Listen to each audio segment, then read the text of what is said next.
মস্তিষ্ক নেই তবু গাছ কিভাবে মনে রাখে? গত জন্মদিনে তুমি কি উপহার পেয়েছিলে মনে আছে?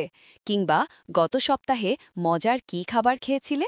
সবকিছু স্পষ্ট মনে না থাকলেও কিছু কিছু নিশ্চয়ই মনে আছে, কারণ তোমার মাথায় আছে মস্তিষ্ক।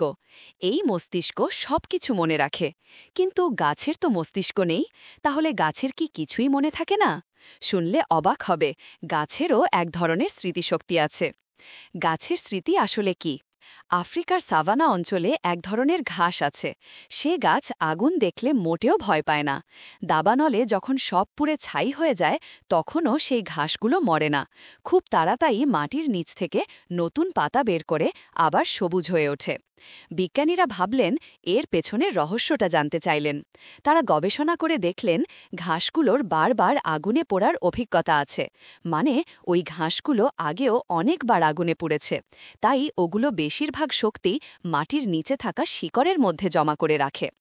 আগুন নিভে গেলেই সেই জমানো শক্তি ব্যবহার করে আবার দ্রুত বেড়ে ওঠে, যেন ঘাসগুলো আগুন লাগার কথা মনে রাখতে পারে। আসলেই ঘাসগুলো পুড়ে যাওয়ার স্মৃতি মনে রাখতে পারে কিনা তা বলার আগে আর একটা মজার গল্প বলি। জিরাফ যখন আফ্রিকার একাশিয়া গাছের পাতা খায়, তখন গাছটা চুপচাপ দাঁড়িয়ে থাকে না। আক্রান্ত পাতাগুলো থেকে গাছটি এক ধরনের গ্যাস বাতাসে ছড়িয়ে দেয়।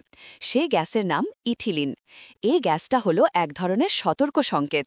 আশপাশের অন্য একাশিয়া গাছগুলো যখনই এই গ্যাসের গন্ধ পায়, তারা বুঝে যায় যে বিপদ আসছে। আর মাত্র ৩০ মিনিটের মধ্যেই ওগুলো নিজেদের পাতার ভেতর ট্যানিন নামে এক ধরনের তেতো রাসায়নিক তৈরি করে ফেলে। ফলে জিরাফ আর সেই পাতাগুলো খেতে পারে না। এটাও তো গাছের এক ধরনের স্মৃতিশক্তি, তাই না? না হলে বিপদে পড়লেই পাতাগুলো গ্যাস ছাড়তে পারত না। গাছের স্মৃতি কিভাবে কাজ করে? বিজ্ঞানীরা গাছের এই অদ্ভুত স্মৃতিশক্তিকে বলেন এপিজেনেটিক পরিবর্তন। শব্দটা একটু কঠিন শোনালেও বিষয়টা সহজ। ধরো, তোমার কাছে একটা গল্পের বই আছে। বইয়ের গল্পের নাম ডিএনএ। এখন তুমি যদি গল্পের কোনো গুরুত্বপূর্ণ লাইনের নিচে দাগ দিয়ে রাখো বা কোনো পাতা একটু ভাঁজ করে রাখো, তাহলে কিন্তু গল্পটা বদলে যাচ্ছে না। কিন্তু পরের বার পড়ার সময় তোমার ঠিকই মনে পড়বে কোন শব্দ বা লাইনটা গুরুত্বপূর্ণ।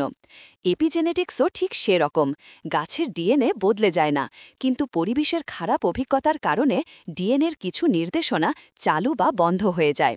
এই দাগ বা চিহ্নগুলোই হলো গাছের স্মৃতি। ঘাসও আগের অভিজ্ঞতা মনে রাখে। সবচেয়ে অবাক করার মতো ব্যাপার হলো, গাছেরা এই স্মৃতি তাদের সন্তানদেরও দিয়ে যেতে পারে।